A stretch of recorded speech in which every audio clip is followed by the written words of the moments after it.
Hello students, welcome back to our YouTube channel Apeksha education hub. आप सभी का हमारे YouTube channel Apeksha education hub में बहुत बहुत स्वागत है। तो आज हम आपको पढ़ाएंगे कि किस तरह से हम किसी भी पॉलिनोमियल्स को किसी भी मोनोमियल्स के द्वारा हम डिवाइड करते हैं। यानी कि जो हमारा आज का टॉपिक है वो है आपका पॉलिनोमियल्स को हम किस तरह से किसी भी मोनोमियल्स के द्वारा डिवाइड करते हैं। इसके बारे में आज हम आपको अपनी इस वीडियो पर आगे बताएंगे। इसके लिए हमने यहाँ पे कुछ एग्जांपल्स लिख रखे हैं। इन एग्जांपल्स के थ्रू हम आपको बताएंगे कि किस तरह से हम किसी भी पॉलिनोमियल नंबर को डिवाइड करते हैं किसी भी मोनोमियल नंबर के द्वारा।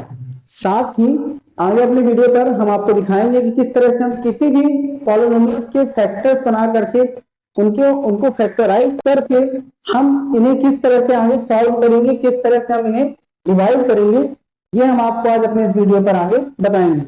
तो चलिए आगे बढ़ते हैं अपने क्वेश्चंस पर। तो जैसा कि आप यहाँ पे देख रहे होंगे, हमने यहाँ पे कुछ एग्जांपल्स लिख रखे हैं। तो इस एग्जांपल पे आप सबसे पहले देख रहे होंगे, जो हमारा फर्स्ट एग्जांपल है वो 5x² minus 6x is divided by 3x। अब नॉर्मली अगर आपको किसी ने कहा कि आप अब 6 को डिवाइड कीजिए 3 से, तो आप इसे बड़े इस तरीके से कुछ इस तरह से डिवाइड कर देते हैं, या फिर आप इसे इस तरह से डिवाइड कर देते हैं 3 2 6, यानी कि इस तरह से हम इसे बड़े ही तरीके से तुरंत डिवाइड कर देते हैं। लेकिन जब हमारे पास बात आती है पॉलिनोमियल्स नंबर को डिवाइड करने की, तो इन्हें डिवाइड करने में अगर आपको इसका बेसिक क्लियर नहीं, आपको इसका बेसिक कंसेप्ट क्लियर नहीं है, तो आप इसे डिवाइड करने में काफी ज्यादा हिचकिचाएंगे और इन्हें डिवाइड करने में आपको थोड़ा सा इश्यू आते हैं। तो आखिरकार हम इसे किस तरह से डिवाइड करेंगे, आप यहाँ पे देखिए। सबसे पहले हमको इस पर डिवाइड करना है। तो हम सबसे पहले जो हमारे यहाँ पे पॉलिनोमियल लिखा हुआ है 5x² माइनस 6x, इसको हमने लिख लिया। इसके बाद हमें डिवाइड करना है 3x से। अब देखिए हमें आगे करना क्या है। आप इसे दो मेथड से आप यहाँ पे इसे सॉल्व कर सकते हैं, जिसके लिए हम आपको आगे बताते हैं। जो हमारी फर्स्ट मेथड है, पहली मेथड तो हमारी ये है कि जो हमने यहाँ पे ये 5x² आपका लिखा हुआ है, इसको लिखा और 6x जैसा ही आपने लिखा, इसमें से हम कॉमन नंबर देखते हैं हमें यहाँ पे कॉमन क्या मिल रहा है। तो आप देखेंगे कि जब हमने यहाँ पे 5x² माइनस 6x लिखा, तो आपको दोनों में ये x एक ऐसा नंबर दिख रहा है जो कि कॉमन फैक्टर के रूप में हमें यहाँ पे दिखाई दे रहा है। तो यहाँ से हम करते क्या है, हम x को कॉमन लेते हैं, तो हमारे पास यहाँ पे बचता है 5x माइनस 6। कॉमन हम किस तरह से लेते हैं, जो कॉमन हम लेते हैं जो हमें दोनों नंबर में सेम दिखता है। तो जैसा कि आपको यहाँ पे दिख रहा है x, तो हमने यहाँ पे 5x² माइनस 6x में x को कॉमन ले लिया, तो आपके पास जो फाइनली बचा वो बच गया यहाँ पे 5x माइनस 6। तो आप देखिए हमने यहाँ पे सबसे पहले क्या किया, कॉमन लिया। जब हमने कॉमन लिया तो हमने यहाँ से x को कॉमन ले लिया, तो आपके पास होगा 5x, और इसमें से भी जब x कॉमन आ गया तो यहाँ पे आपका बचा ये -6। इसे हम डिवाइड करते हैं 3x के थ्रू। जैसा कि आप जानते हैं, जो सेम चीजें हमें दिखती है अपॉन में, मतलब आपके न्यूमरेटर और डिनोमिनेटर में जो हमें सेम दिख रहा है उसको हम डिवाइड कर देते हैं। इसके अलावा जो भी आपका यहाँ पे बच रहा है ये आपका कहला जाएगा इसका आंसर, यानी कि 5x माइनस 6। तो आपको यहाँ से 1/3 इंटू 5x माइनस 6, ये आपका यहाँ पे इसका आंसर मिल गया। ये तो थी हमारी यहाँ पे फर्स्ट मेथड, जिससे हमने सॉल्व किया। अब आपको बताते हैं और सेकंड मेथड जिससे आप सॉल्व कर सकते हैं, ये भी काफी इजी है। इसे सॉल्व करने के लिए आपको करना क्या है, सबसे पहले आपने यहाँ पे जो आपका क्वेश्चन है उसको लिखा, और 3x हम इसे यहाँ डिवाइड करते हैं। इसमें आप 5x² अपॉन 3x अलग लिख लेंगे, साथ ही जो आपको -6x अपॉन 3x है उसको भी हम अलग से लिख देते हैं। अब आप देखेंगे कि हम यहाँ पे इस x में से एक x को हटा देते हैं, क्योंकि जो आपका यहाँ पे लिखा हुआ है 5x², इसकी मीनिंग होती है कि ये आपका लिखा हुआ है 5x इंटू एक और x। तो जब 5x इंटू एक और x आपका यहाँ पे लिखा हुआ है, तो इसे में अगर हम 3x से डिवाइड करते हैं तो इस x से ये x हो जाता है आपका कैंसिल, और आपको जो यहाँ पे फाइनल वैल्यू मिलती है वो मिल जाती है 5x अपॉन 3। साथ ही माइनस हम यहाँ से क्या करते हैं, इस x में से इस x को कैंसिल करते हैं, और यहाँ से आप देखेंगे कि हमने यहाँ से 3 से इस 6 को डिवाइड किया तो हमें वैल्यू मिल गई यहाँ पे 2। तो इस तरह तरह से हम अपना इसका फाइनल आंसर बता देते हैं 5x अपॉन 3 माइनस 2। तो आपको यहाँ पे इस एक क्वेश्चन को आप दो मेथड से कर सकते हैं। आपका आंसर ये भी आपका सही है और आपका आंसर ये भी बिल्कुल सही होगा। आगे हम बढ़ते हैं अपने सेकंड क्वेश्चन, यानी कि जो हमने यहाँ पे सेकंड एग्जांपल लिखा है उसकी तरफ। तो जब हम अपने सेकंड एग्जांपल को सॉल्व करेंगे तो इसे सॉल्व करने से पहले हम इसे एक बार फिर से सॉल्व कर देते हैं ताकि आप इसे अपनी कॉपी पे नोट कर सकें।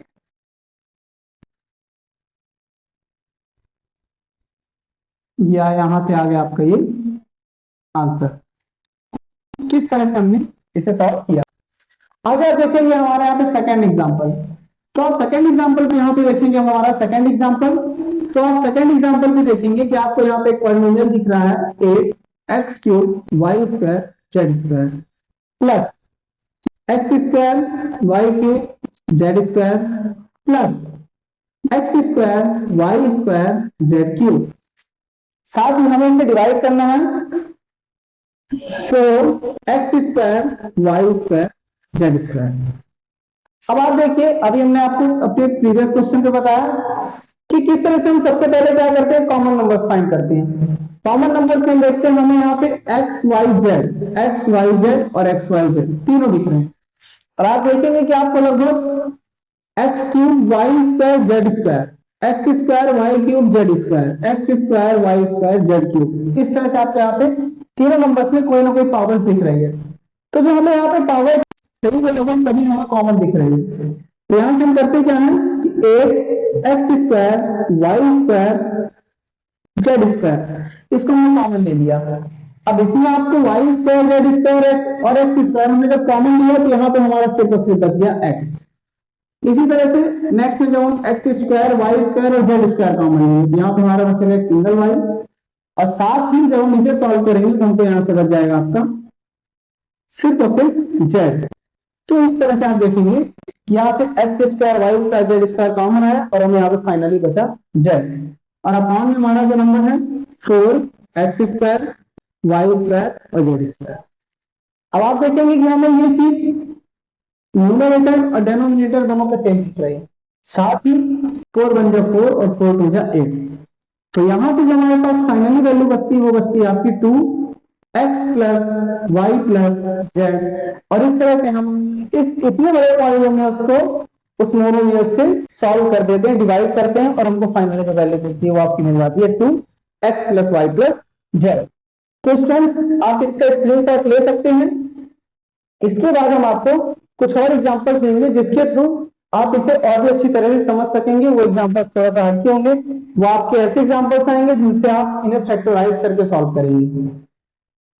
तो स्टूडेंट्स आप इनका एक स्क्रीनशॉट ले लीजिए, इसके बाद हम आपको आगे दूसरे क्वेश्चन दिखाते हैं। स्टूडेंट्स इस तरह से हम आगे आते हैं अपने कुछ और एग्जांपल्स पे। तो आप यहाँ पे देखेंगे कि हमने एक एग्जांपल लिया 5 into 2x plus 1 bracket close into 3x plus 5 is divided by 2x plus 1।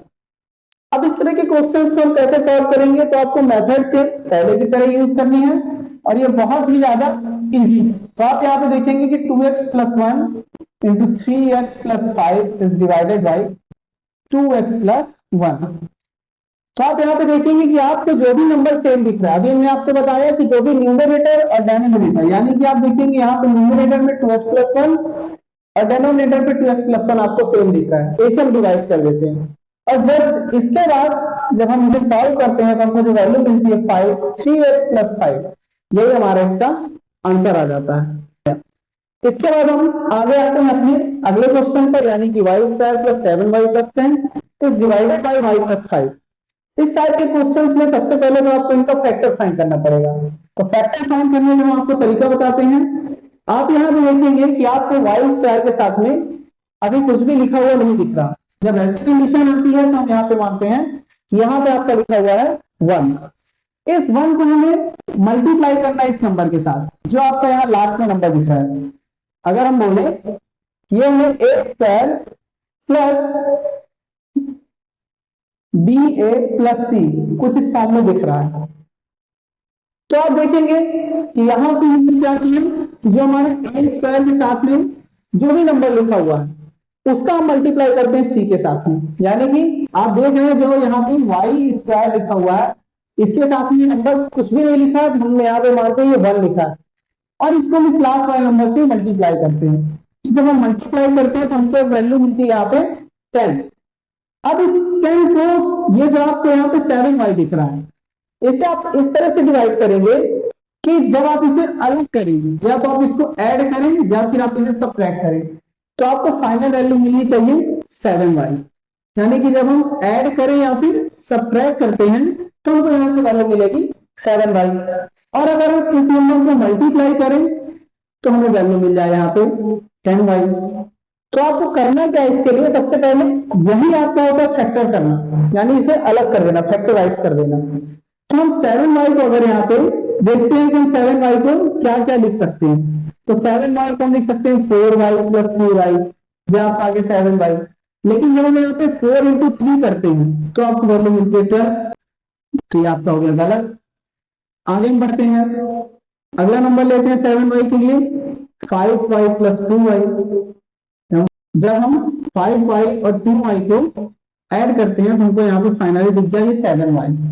और अगर हम यहाँ पे 5 इंटू 2 करते हैं तो हमको वैल्यू मिल जाती है 10। इसका मतलब कि जो 5 और 2 का फैक्टर है वो हमारे लिए बिल्कुल परफेक्ट सही आ रहा है, क्योंकि इसका मल्टीप्लाई करने पे हमें मिल रहा है 10, और जो हमारे यहाँ पे फैक्टर्स मिल रहे थे हमें मल्टीप्लाई करना है, कि हमको मिल रहे हैं दोनों 10।